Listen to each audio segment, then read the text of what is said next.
시간 묵상 기도하심으로 주일 오전 예배 시작하도록 하겠습니다. 우리를 죄와 사망에서 구원하신 하나님, 이 시간 하나님을 만나기를 원합니다. 우리의 몸과 마음과 정성과 뜻을 다하여서 하나님을 찬양하고 또 기도할 때 하나님께서 응답하시고 또 말씀으로 말씀하여 주셔서 이 예배가 하나님이 기뻐하시는 예배, 하나님의 마음을 시원케 해드리는 예배 될 수 있도록 하나님께서 함께하여 주시옵소서. 이 말씀 예수님의 이름으로 기도합니다. 아멘. 우리 시간 21장 우리 시간 찬송하겠습니다. 나 찬양하여라 전능왕 창조의 주께 내보다 주 찬양 평강과 구원의 주님 성도들아 주 앞에 이제 나와 즐겁게 찬양하여라 나 찬양하여라 놀라운 만유의 주께 포근한 날개미 늘 품어주시는 주님 성도들아 주님의 뜻 안에서 내 소원 다 이루리라 나 찬양하여라 온몸과 마음을 바쳐 이 세상 만물이 주 앞에 다 나와 찬양 성도들아 기쁘게 소리 높여 영원히 찬양하여라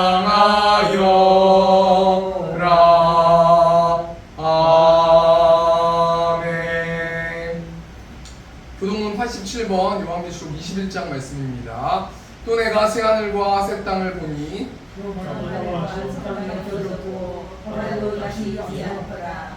또 내가 보매 거룩한 성 새 예루살렘이 하나님께로부터 하늘에서 내려오니 내가 들으니 보좌에서 큰 음성이 나서 이르되 하나님의 장막이 사람들과 함께 있으매 하나님이 그들과 함께 계시리니 그들은 하나님의 백성이 되고 하나님이 그들과 함께 계셔서 모든 누구를 그분에서 닦아주시니 다시는 사망이 없고 애통하는 것이나 곡하는 것이나 아픈 것이 다시 있지 아니하리니 그들이 다 지나갔으리라. 보좌에 앉으신 이가 이르시되 내가 나무를 새롭게 하노라. 아멘. 우리 시간 사도신경으로 신앙 고백하겠습니다. 전능하사 천지를 만드신 하나님 아버지를 내가 믿사오며 그 외아들 우리 주 예수 그리스도를 믿사오니 그는 성령으로 잉태하사 동정녀 마리아에게 나시고 본디오 빌라도에게 고난을 받으사 십자가에 못 박혀 죽으시고 장사한 지 사흘 만에 죽은 자 가운데서 다시 살아나시며 하늘에 오르사 전능하신 하나님 우편에 앉아 계시다가 저리로서 산자와 죽은 자를 심판하러 오시리라. 성령을 믿사오며 거룩한 공예와 성도가 서로 교통하는 것과 죄를 사하여 주시는 것과 몸이 다시 사는 것과 영원히 사는 것을 믿사옵나이다. 아멘. 이 시간 180장 찬송하시고 우리 권영아 장로님께서 기도해주시겠습니다. 하나님의 나팔 소리 천지 진동할 때에 예수 영광 중에 구름 타시고 전사를 세계 만국 모든 곳에 보내어 구원 받은 성도들 모으리. 나팔은 내 나의 이름 나팔은 내 나의 이름 나팔은 내 나의 이름 부를 때에 장수 참여하겠네.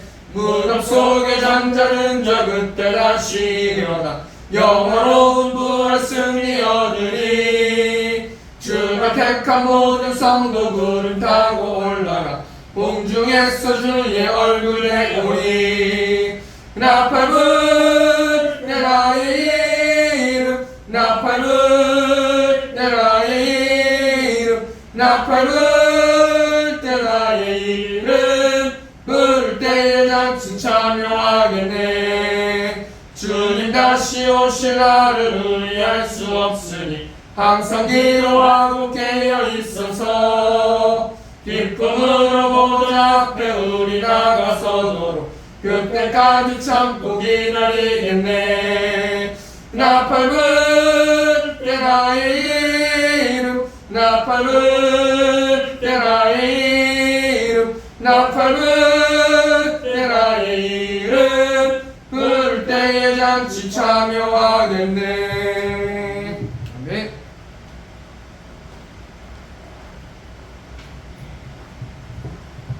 영원히 저희를 사랑하시는 하나님 아버지, 이 시간 주님께 예배하는 저희들에게 세상에서 맛볼 수도 얻을 수도 없는 참된 안식과 평안을 누리게 하여 주시옵소서. 저희 모두가 마음과 정성과 뜻을 다하여 예배를 할 수 있도록 성령님 주관하여 주시옵소서. 마음에서 우러나는 찬양이 주님의 보좌 앞에 올려 퍼지게 하시고 진실을 담은 기도가 주님 앞에 향기가 되게 하여 주옵소서. 자비로우신 주님, 지난 한 주간을 돌이켜보면 수많은 은혜를 받은 저희들 주님의 은혜에 합당하지 못한 삶을 살았음을 고백합니다. 매일의 삶을 통하여 주님의 영광을 드러내고 믿음의 고백이 묻어 있는 신앙의 삶을 살아야 했는데 여전히 불신앙의 삶을 살았음을 고백합니다. 주님 회개하오니 긍휼을 베풀어 주셔서 용서하여 주시옵소서. 은혜 주님, 시대가 악해질수록 무엇보다도 저희 모두가 영적으로 깨어 있는 삶을 살기를 원합니다. 주님의 뜻을 바라고 전하는 영적인 능력을 허락하여 주시고 죄를 멀리하며 세속에 물들지 않는 거룩한 삶을 살 수 있게 하여 주셔서 주님의 성품을 담아갈 수 있는 삶이 되게 하여 주시옵소서. 빛의 자녀로서 주님께서 추수할 곡식이 많으나 일꾼이 없도다 하시면서 한탄하시는 말씀을 들으면서도 전도하며 살지 못한 저희들을 회개하오니 성령께서 역사하시어 전도의 사명을 감당하고자 결단하게 하여 주시옵소서. 또 이곳에 주님의 몸된 교회를 세워주시고 구원의 사역을 잘 감당하도록 하신 주님, 복음의 빛과 진리의 등불을 밝히시는 사명을 잘 감당하는 세운교회가 예수님 품 안에서 사랑으로 하나 된 교회로 시대를 품고 섬기는 교회로 성장하게 하시사 하나님의 명령에 순종하며 아버지의 진정한 뜻이 무엇인지를 알아가는 교회가 되게 하여 주시옵소서. 하나님 아버지, 나라의 민족을 지켜주시옵소서. 유정자와 정치인들에게 지혜의 능력과 사랑을 주셔서 서로 한 마음으로 다투지 않고 현명한 정치를 할 수 있도록 지혜를 다하셔서 국민이 원하고 바라는 오직 국민을 위한 국민만을 바라보는 정치가 되어 국민 모두가 감사하며 살아가는 세상으로 인도하여 주옵소서. 전쟁은 여호와께 속한 것이라 하셨습니다. 핵과 살상 무기로 위협하는 북녘의 김정은이 생각을 바꾸시어 그 두려움과 악한 마음을 평안하고 선함으로 변화시켜 주셔서 사람을 죽이는 무기보다는 남북이 협력하여 백성을 살리는 경제 성장을 이루어 주시옵소서. 하루를 위해서 기도합니다. 날마다 건강하고 평안하면 좋겠지만 뜻하지 않게 몸에 질병이 생겼으나 오랜 시간 투병으로 인해 지치지 않게 하시고 홀로 두지 마시며 또 주님이 찾아가 주셔서 치료해 주시고 외로운 시간이 되지 않게 하시며 언제나 소망을 잃어버리지 않게 하옵소서. 오늘도 말씀을 전하신 담임 목사님을 기억하시고 성령의 능력으로 붙으셔서 생명의 말씀을 전하시기에 좀 더 부족함이 없게 하시며 말씀을 듣는 저희들에게 성령의 기름을 부으심을 넘치도록 부어주셔서 한 주간도 말씀의 은혜로 승리하며 살아갈 수 있게 하여 주시옵소서. 저희들의 참 소망이신 예수님 이름으로 감사드리옵나이다.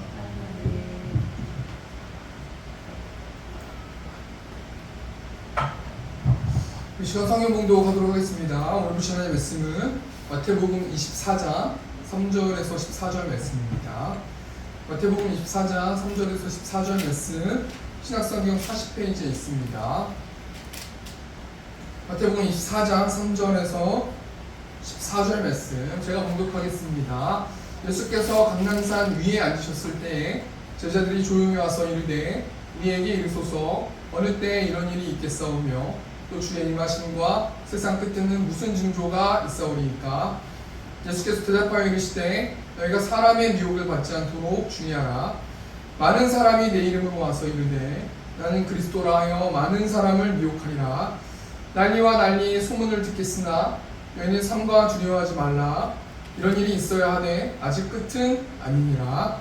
민족이 민족을, 나라가 나라를 대적하여 일어나고 있고 곳곳에 기근과 지진이 있으리니 이 모든 것은 재난의 시작이니라.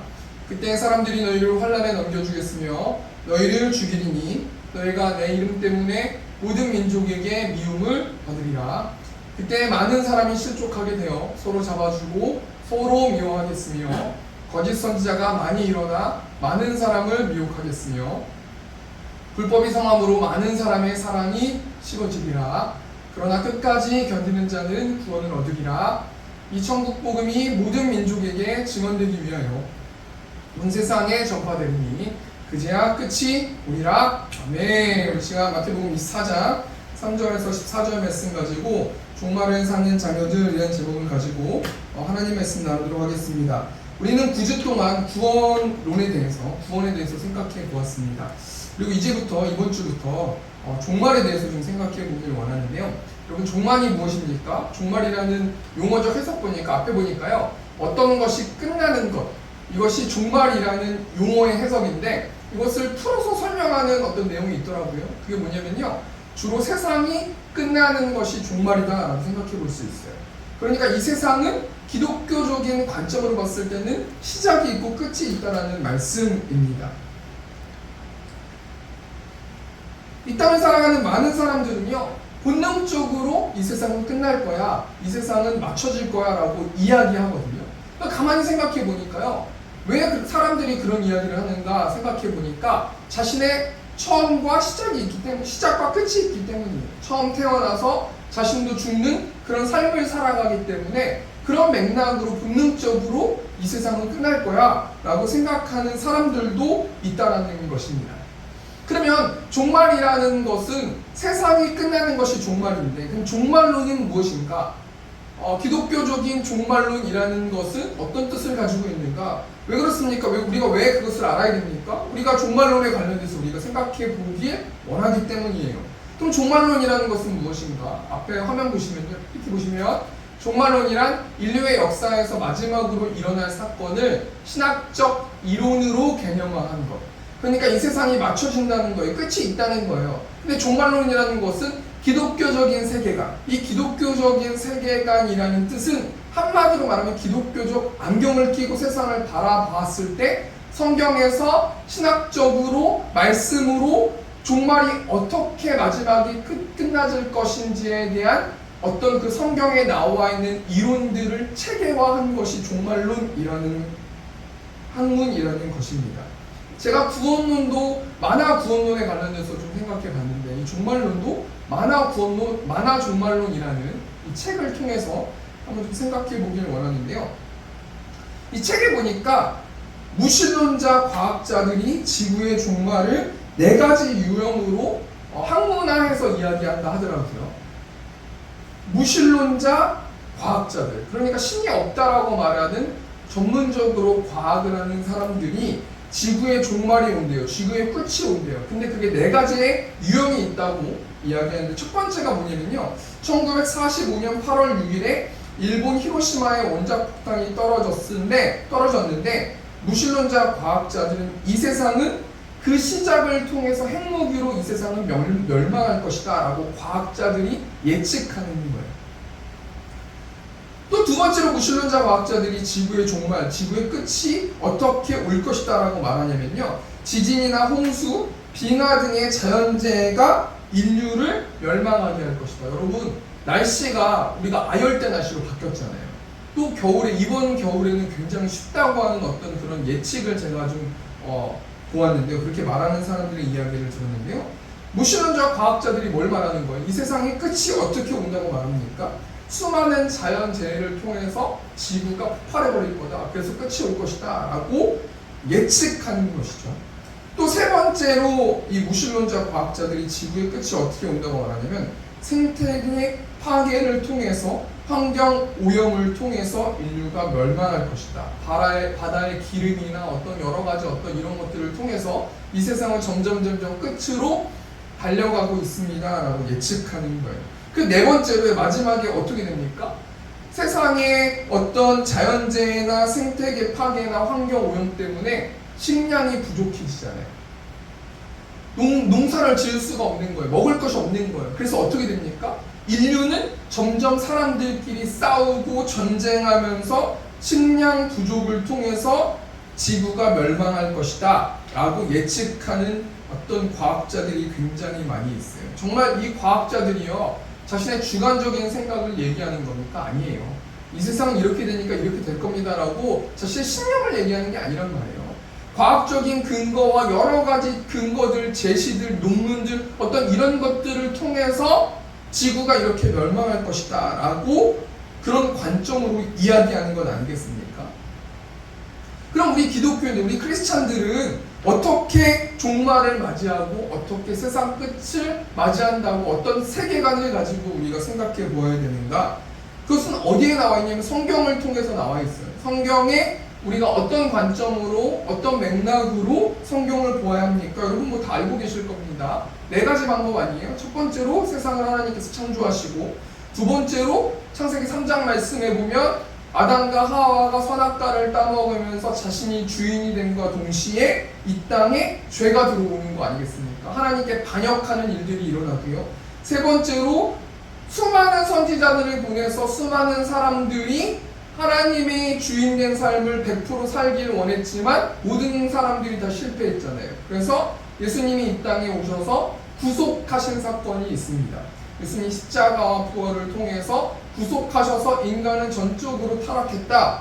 그렇기 때문에 인간에게는 구원받을 수 있는 가능성이 하나도 없다. 예수님이 십자가를 치셔서 모든 죄를 해결하셨고 죽음에서 승리하셨기 때문에 인간에겐 가능성이 없고 예수님을 믿음을 통해서 우리는 하나님과 올바른 관계를 맺을 수 있다라는 이 말씀이 구속에 관련된 말씀이고요. 마지막에 성경에 어떤 것들이 나와 있습니까? 완성에 관련돼서 이야기하지 않습니까? 하나님께서 재림하셔서 이 땅에 오셔서 심판하시고 예수님을 믿고 예수님을 의지해서 구원받는 죄를 해결한 사람들은 천국으로 가고요. 죄를 해결받지 못한 사람들은 지옥으로 가는 완성의 때가 있을 것이다. 이 성경의 66권의 내용이요, 이 네 가지의 세계관을 가지고 지어졌단 말이에요. 그래서 이 관점을 구속사적인 관점으로 성경을 보아야 한다라고 말씀하고 있는 것입니다. 그래서 기독교에서 말하는 이 종말 끝은 어떤 것이라고 말하면 신학적으로도 아마 들어보셨을 거예요. 이미와 아직의 사이다 라고 말하고 있어요. 예수님께서 이미 이 땅에 오셔서 종말 끝은 시작되었고 예수님께서 아직 오시지 않았기 때문에 예수님이 마지막에 오실 때 세상이 끝이 날 것이다 라는 이 공간, 이 사이의 이 공간을 종말의 때, 끝의 시대, 종말의 시대라고 말하고 있습니다. 그래서 이 만화 종말론에 대해서 이 책에서 뭐라고 이것에 대해서 설명하고 있냐면요, 예수님의 초림과 죄림의 관계를 이런 것으로 표현하더라고요. 1944년 15만 6천 명의 미국과 영국과 캐나다 연합군이 프랑스 해안 상륙작전, 이것이 노르망디 상륙작전이라고 하는데요, 독일군을 전쟁에서 패배시켰어요. 1944년 6월 6일 날 패배시켰어요. 그래서 완전히 전쟁이 공식적으로 종식된 거예요. 그래서 완전히 이겨버리지 않습니까? 그럼에도 불구하고 잔담들이 많이 남아있지 않습니까? 그래서 완벽하게 전쟁이 끝난 것이 1945년 5월 8일 날 모든 전쟁이 끝났다라고 말하는 이 관점의, 이 전쟁의 관점을 예를 들어서 만화 종말론에서 예수님의 초림과 재림에 대해서 뭐라고 말씀하시냐면, 예수님이 이 땅에 성육신하시면서 오심을 통해서 종말이 시작되었고 완전히 예수님이 이 땅에 오시면서 전쟁은 끝났다라는 거예요. 우리가 사단의 결박에서 예수님께서 이 땅에 오심을 통해서 완전히 승리하셨다는 거 아닙니까? 그리고 예수님이 마지막에 재림의 때 오실 때 모든 졸개들의 사단들의 잔당들을 해결하셔서 종식시키는 사건, 이것이 예수님의 초림과 재림의 관계를 설명하는 거예요. 이 말씀 통해서 우리가 뭘 생각해 봐야 돼요? 예수님이 이 땅에 오심을 통해서 예수님을 믿는 하나님의 자녀들은 승리한 삶을 살아내는 거예요.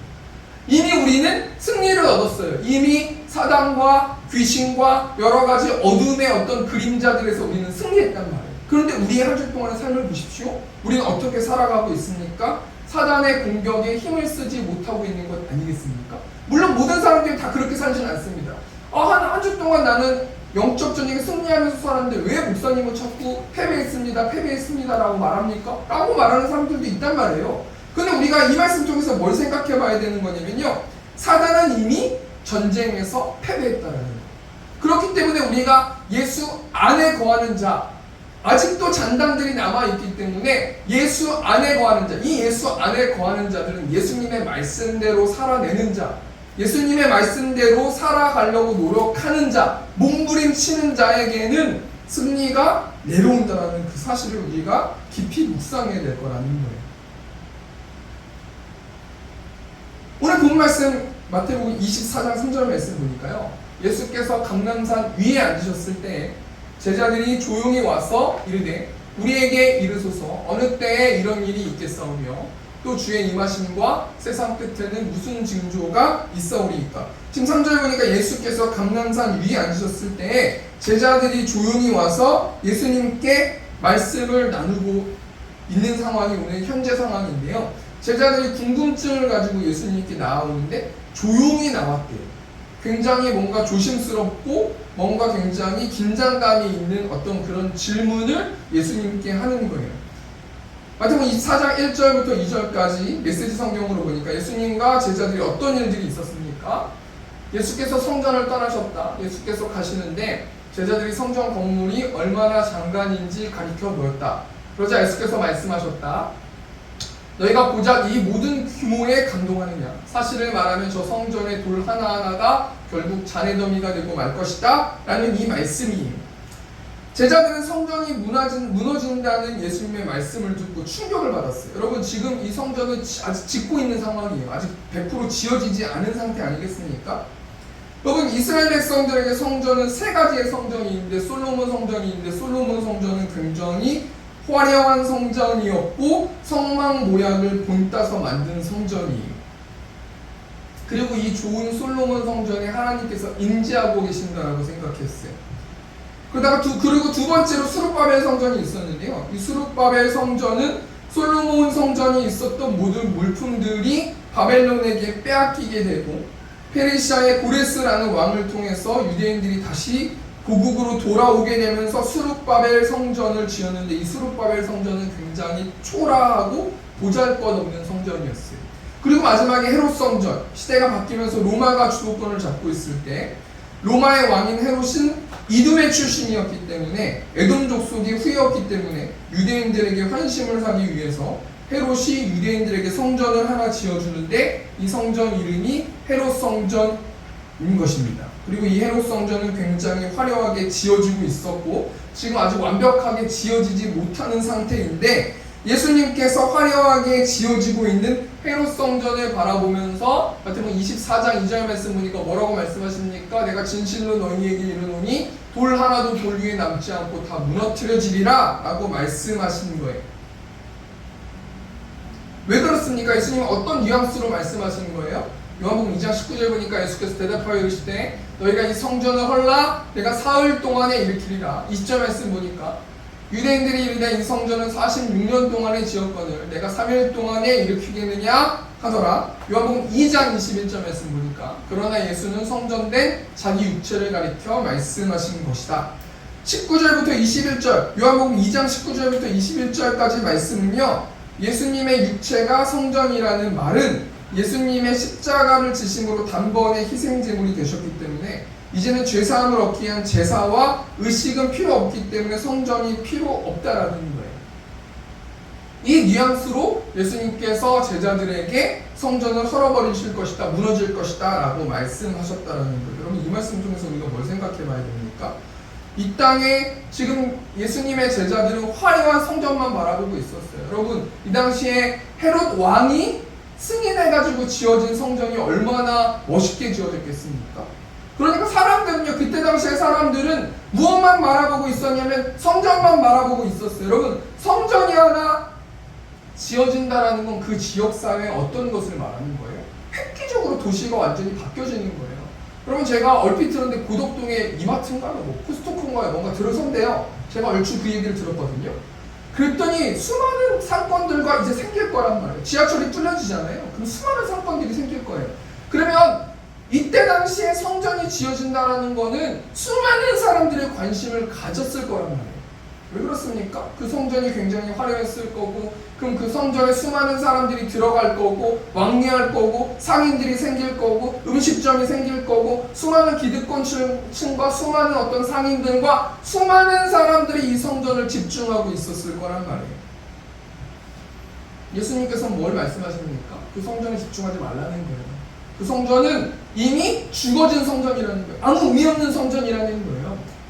예수님께서 뭘 강조하고 계십니까? 예수님의 십자가와 대속하심을 통해서 예수님의 성육신하심과 십자가의 사역과 부활의 사역을 통해서 이미 성전은 무너질 것이기 때문에 예수님의 십자가와 부활에 집중해야지 화려한 성전에 집중하면 안 된다는 거예요.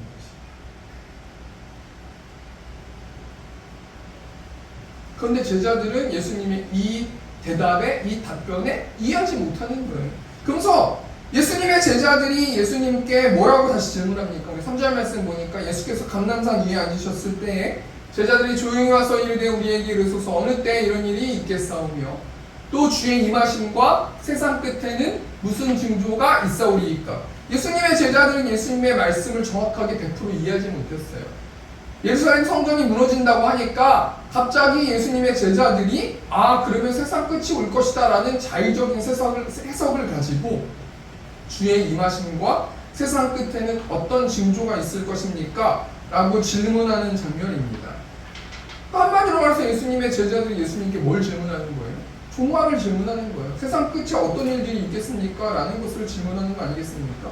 우리가 오늘 설교 제목이 종말을 사는 자녀들이잖아요. 그럼 종말에 대해서 이야기할 거고, 종말에 사는 자녀들이 이 땅 가운데서 어떻게 살아갈지에 대해서 제가 이야기하지 않겠습니까? 제목 따라서 제가 정하니까요. 그럼 우리가 대지가 두 가지인데요. 첫 번째가 뭡니까? 종말의 때에는 어떤 일이 일어나는가? 종말은 무엇입니까? 끝인 거예요. 끝이라는 건 세상이 끝난다는 거예요. 수많은 무신론자 과학자들과 수많은 철학자들과 수많은 역사학자들과 수많은 환경학자들과 수많은 사람들이 세상이 끝난다고 말하는 거예요. 기독교에서도 세상이 끝난다고 말하는 거 아니겠습니까? 그럼 종말의 때에 어떤 일이 일어나는가 우리가 오늘 본 말씀 통해서 세 가지를 생각해보고 또 크게 두 번째로 세상이 끝난다고 하니까 그럼 종말의 때 예수님의 자녀들은 어떻게 살아가야 되는가 우리가 세 가지만 생각해보고 말씀 마치도록 하겠습니다.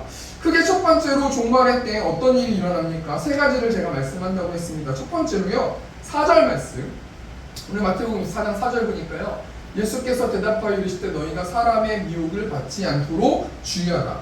여러분 미혹이 뭡니까? 속이다, 길을 잃다라는 뜻을 가지고 있어요. 세상의 끝에 됐을 때는요 어떤 일들이 벌어진다는 거예요? 어떤 현상이 벌어진다는 거예요? 미혹이 있을 거라는 거예요. 사람들이 우리 성도들을 속이기 시작할 거라는 거예요. 길을 잃기 시작할 거라는 거예요. 5절 말씀 보니까 많은 사람이 내 이름으로 와서 이르되 나는 그리스도라 하여 많은 사람을 미혹하리라. 여러분 이 말씀 통해서 뭘 생각해 봐야 되는 거예요? 소극적으로는 속이면 안 된다는 거예요.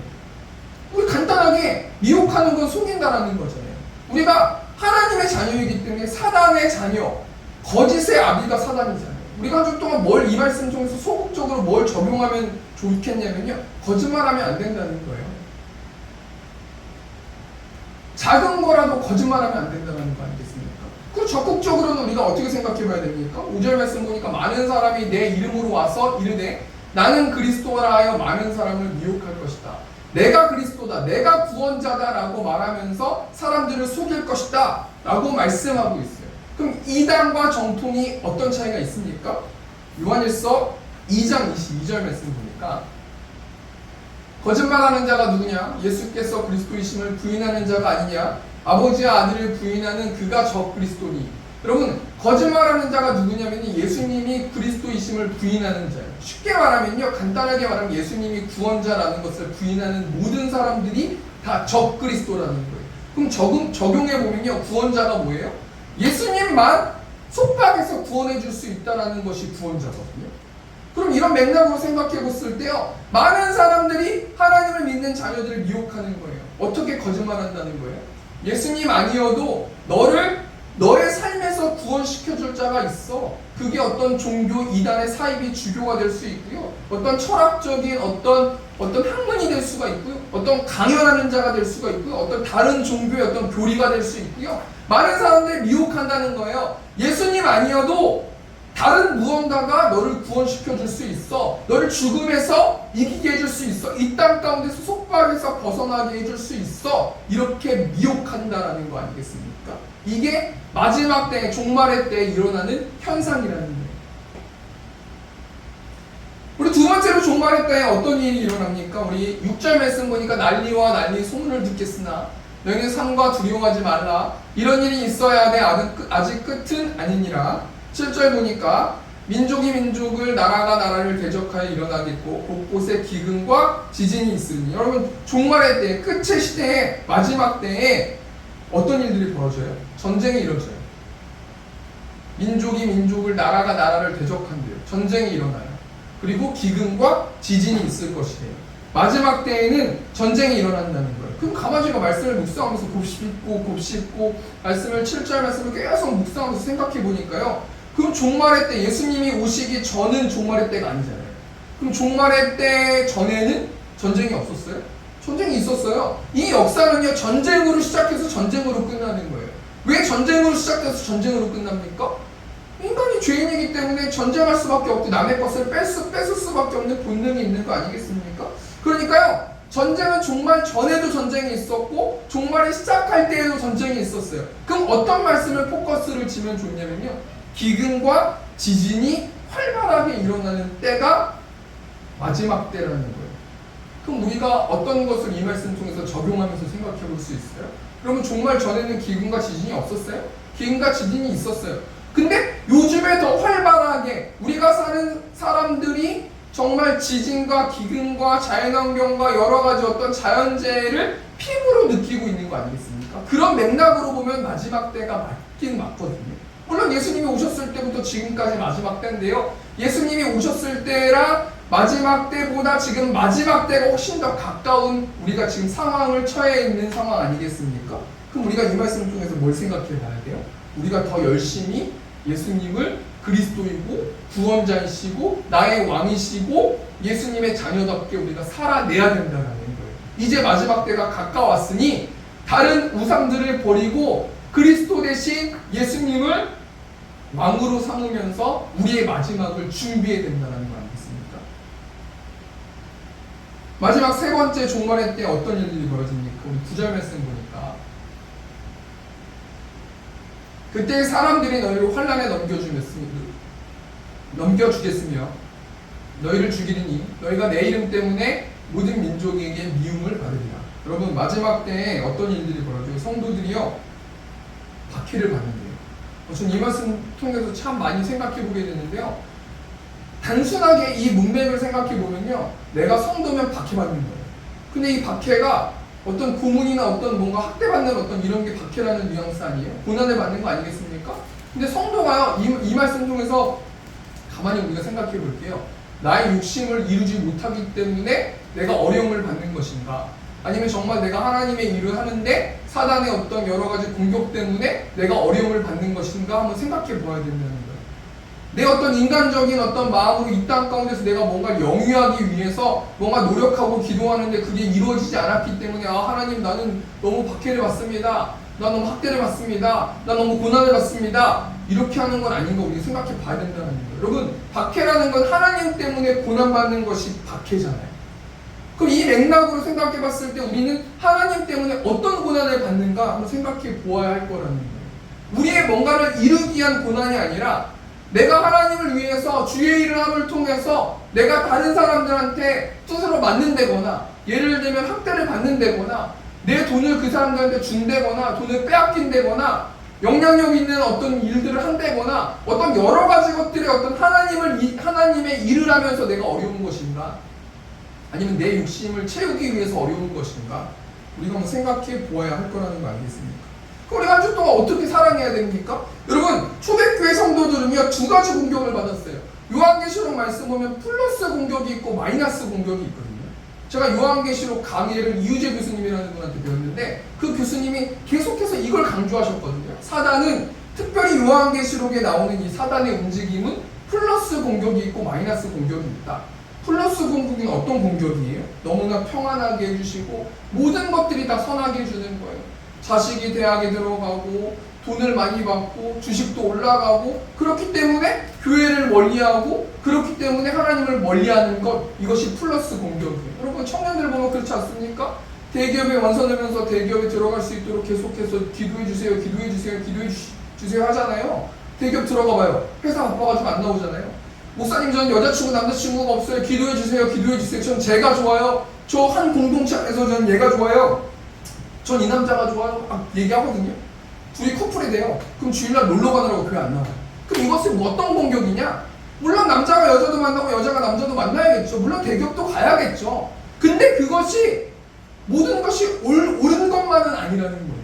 사단은 플러스 공격을 통해서 우리에게 1,000만 원이든 2,000만 원이든 3,000만 원, 1억이든 줄 수 있는 능력이 있는 존재가 사단이에요. 우리가 1억을 받는다고 좋아할 게 아니라, 주식이 오른다고 좋아할 게 아니라, 코인이 오른다고 좋아할 게 아니라는 거예요. 우리가 모든 어떤 이 공격을 민감함을 통해서 사단의 공격을 우리가 생각해 봐야 된다는 거예요. 여러분, 박해라는 것은 어떤 공격이에요? 마이너스 공격 아닙니까? 수많은 것들을 빼앗는 공격, 성도들을 어렵게 하는 공격, 하나님 앞에서 희생했을 때 더 강력하게 공격함을 통해서, 여러분 사도행전 말씀 보세요. 전도할 때 어떤 일들이 벌어집니까? 사단이 유대인들을 통해서 계속해서 방해하는 일들이 벌어지지 않습니까? 그것이 마이너스 공격 아니겠습니까? 우리가 한 주 동안 성도들이 어떻게 살아내야 되는가? 영적 전쟁에 승리해야 되는데요. 야곱 4장 7절 말씀이니까 그런즉 너희는 하나님께 복종할지어다. 마귀를 대적하라. 그리하면 너희를 피하리라. 저도 저번 주죠. 주일부터 시작되니까 저번 주에 저도 계속해서 하나님께 복종하려고 노력하면서요. 하나님께 복종하면요, 우리는 평안할 수 있어요. 하나님의 말씀에 복종하고 순종하면요, 마귀를 대적할 수 있어요. 그런데 하나님 말씀에 복종하지 않고 내 마음대로 하면요, 점점 더 마귀가 기승을 부리는 거예요. 꽉 잡아지는 거예요. 그러면 완전히 거미줄 치면 움직일 수도 없게 돼버리는 거예요. 그것을 끊을 수 있는 것이 무엇입니까? 하나님 말씀에 복종하는 거예요. 그 하나님 말씀이 이성적이지 않고 과학적이지 않고 논리적이지 않고 세상적이지 않을지라도요, 한 번에 그 거미줄을 끊는 것은 하나님의 말씀에 복종하면 사단이 떠나지게 된다는 거 아니겠습니까? 오늘 첫 번째 정리니까요. 종말의 때, 마지막 때, 이 세상 끝에는 어떤 일들이 벌어진다라고 성경이 말하고 있습니까? 예수님께서 말씀하고 계십니까? 미혹이 있을 것이다. 속일 것이라는 거예요. 예수님이 구원자가 아니라 다른 무언가가 구원자라고 속일 거라는 거예요. 두 번째가 전제가 자연재해가 있을 것이다. 그렇기 때문에 그 예수님을 더 바라보아야 되고, 내가 믿는 예수님이 성경에 나와 있는 예수님인지 깊이 묵상하면서 그 예수님을 주로 시인해야 된다는 거예요. 세 번째로 박해가 있을 것이다. 내 욕심 때문에 어려움이 있는 것인가, 정말 하나님의 일어남을 통해서 내가 어려움이 있는 것인가 생각해 보아야 되고, 사단은 플러스 공격과 마이너스 공격이 있는데 어떤 공격이 올지라도 민감하게 반응하고 우리가 사단의 완전히 올무에 붙잡혀 있다면 하나님께 복종함을 통해서 마귀를 대적하라 라고 말씀 나눴습니다. 그럼 크게 두 번째로요, 종말의 때 예수님의 자녀들은 어떻게든 구체적으로 살아내야 되는가, 한 주 동안 우리가 어떤 것을 실천해야 되는가, 오늘 세 가지만 좀 생각해보고 말씀 마쳤으면 좋겠는데요. 우리 마태복음 24장 10절 현대인의 성경 보니까요, 또 많은 사람들이 믿음에서 떠나 서로 배반하고 서로 미워할 것이며, 여러분 우리 성도들이 마지막 때 세상 끝에 어떻게 우리가 살아내야 됩니까? 간단하게 서로 격려하면서 살라는 거예요.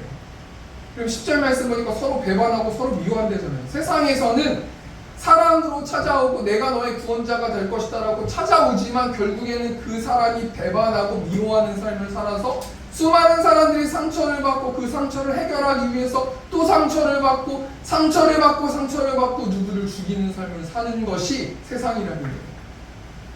그럼 이 세상에서 빛과 소금의 역할을 하면서 살아가면 어떻게 됩니까? 서로를 격려하면서 긍정적인 이야기만 하면서 살아내야 된다는 거예요. 부정적인 이야기 하지 말고 긍정적인 이야기 하면서 서로 격려해주면서 살아내라는 거 아니겠습니까? 또 두 번째로 우리 성도들이 종말의 때 마지막 때 어떻게 살아내야 됩니까? 11절 현대인의 성경 보니까요, 마태복음 24장 11절, 많은 거짓 예언자들이 일어나 많은 사람을 속일 것이다. 거짓 예언자들이 많은 사람을 속인다라는 거예요. 그럼 우리는 어떻게 살아내야 됩니까? 서로 믿어주면서 살아내야 돼요. 여러분, 서로 믿어주면서 살아내는 것이 얼마나 힘든데요. 서로 믿어주려면 그 사람을 신뢰해야 되는데, 사람은 믿을 존재가 아니기 때문에 신뢰할 수가 없어요. 사람 불안정한 존재이기 때문에 신뢰할 수 없는 것이 사람이거든요. 그럼 이 믿음, 이 신뢰는 어디서부터 오는 거예요? 하나님으로부터 오는 거예요. 하나님으로부터 믿음이 오고 신뢰가 옴을 통해서 사람을 믿어줄 수 있는 거예요. 내가 사람들과 교류할 때 난 이렇게 할 것입니다. 난 이렇게 할 것입니다. 라고 말할 때 그 사람과 헤어지고 나서요. 그 다음 하나님께 이야기해봐야 되는 거예요. 기도해봐야 되는 거예요. 하나님, 이분이 이렇게 됩니까? 이렇게 됩니까? 이렇게 됩니까? 하나님과 의논함을 통해서 마음이 편안하면 그렇게 그 사람이 말한 대로 하고, 마음이 불편하면 그 사람하고 이야기 다시 하면서 다시 한번 조율해봐야 되는 것이에요. 그것이 서로 믿어주면서 살아가는 것 아니겠습니까? 그런데 계속해서 크리스찬들이 저 기도해보고 결정할게요. 기도해보게 할게요. 기도해보고 할게요. 그렇게 계속 그런 식으로 하는 게 아니라 굉장히 예의 있게 그 사람을 존중하면서 사람을 믿으면서 가는 것이 마지막 때 성도들이 실천해야 될 몫이라는 거예요. 세 번째로 마태복음 24장 12절 말씀 현대인 성경 보니까요.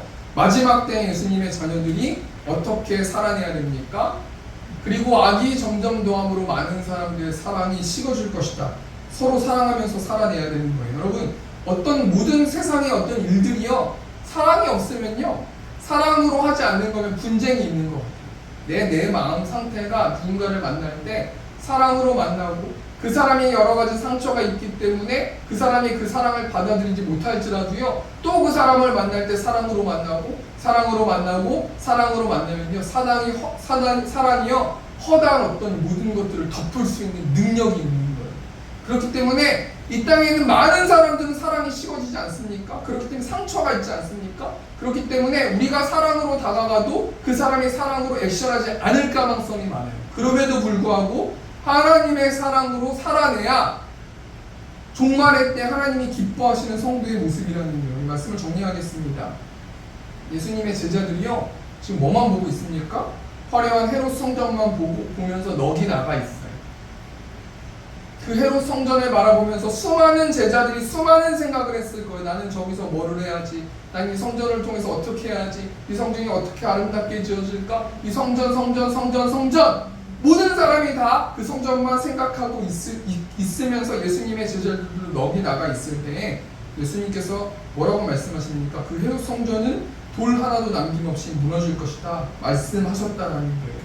그러면서 오늘 본 말씀 통해서 우리 종말에 대해서 두 가지를 생각해 봤는데, 종말의 때 어떤 일이 일어납니까? 미혹이 있을 것이고, 전쟁과 자연재해가 있을 것이고, 박해가 있을 것이다. 그럼 종말의 때 예수님의 자녀들은 어떻게 살아내야 되는가? 서로 격려하면서, 서로 믿어주면서, 서로 사랑하면서 살아내야 된다는 거예요.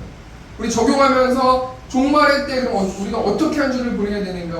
우리 본 말씀 마태복음 24장 13절 말씀. 그러나 끝까지 견디는 자는 구원을 얻으리라. 하나님께서요, 모든 악의 무리를 없애주고 널 편안하게 만들어줄게, 고통 없고 고난 없고 행복하게만 만들어줄게 라고 말씀하지 않으셨어요. 끝까지 견뎌라. 너의 모든 마음을 알고 있으니 구원을 받을 때까지, 너의 사역이 맞춰질 때까지 견뎌라. 절대 죽지 않을 것이고 절대 무너지지 않을 것이다 라고 말씀해 주시는 거예요. 또 14절 말씀은 뭐라고 말씀합니까? 이 천국 복음이 모든 민족에게 증언되기 위하여 온 세상에 전파되리니 그제야 끝이 오리라. 여러분, 세움교회 성도에게 뭘 말씀하고 있습니까? 견디라는 거예요. 그리고 뭐 하라는 거예요? 견디고만 참고 버티고만 악바리로 그렇게 살아내라는 거예요? 아니라는 거예요. 악바리로 살면서 견디면서 뭐 하라는 거예요? 복음을 전파하라는 거예요. 왜냐하면 끝이 올 거기 때문이라는 거예요. 제가 새생명 축제를 준비하면서 굉장히 혼란스러운 어떤 일들이 생각이 많았어요. 이 사역이 될까? 이제 목사님, 장로님도 나가시게 되고, 정집사님도 이제 해외에 가시게 되고, 인원이 별로 되지도 않는데 이 구원 사역이 이루어질 수 있을까? 괜히 우스운 모습만 되는 것은 아닌가라는 생각을 해보았는데요. 하나님께서 말씀을 주시는 거예요. 13절, 14절 말씀 보면서 버티지만 말고 너의 천국 복음을 한 명이 와도 좋으니 안 와도 좋으니 성도들 모두가 여기 있는 모여있는 사람들이 전도함을 통해서 그 중심을 내가 바라볼 것이고, 사람을 보내주는 것은 내가 보내주는 것이기 때문에 너희 세운교회 성도들이 어떤 마음을 가지고 지금 2024년의 사역을 하고 있는지 내가 중심을 볼 것이다. 그렇기 때문에 새생명 축제를 넌 진행하라 라는 어떤 이 말씀 통해서 새생명 축제를 10월 말에 마지막 주일날에 2부 예배 때 진행할 것인데요. 구체적인 사항은 또 광고하기로 하고요. 우리 마지막 찬양 넓은 들의 익은 곡식 589장 2절 찬양 보니까요. 추수할 것 많을 때에 일꾼 매우 적으니 열심 있는 일꾼들을 주여 보내주소서. 무르익은 저 곡식은 낯을 기다리는데 때가 지나 가기 전에 어서 출소합시다. 우리 이 찬양 하시면서 찬양하시고 우리 뜨겁게 한번 기도했으면 좋겠습니다.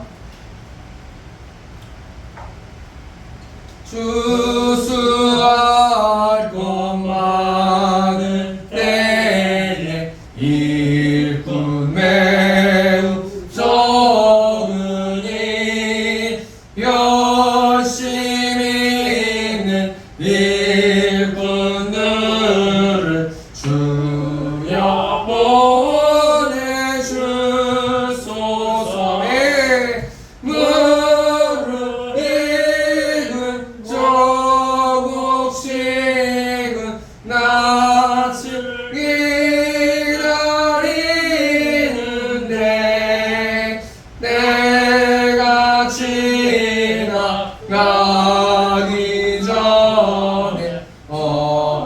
지나가기 전에 어서 무르익은 저 곡식은 낯을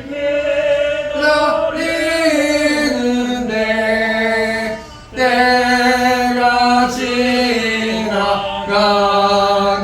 전에 어서 추수합시다.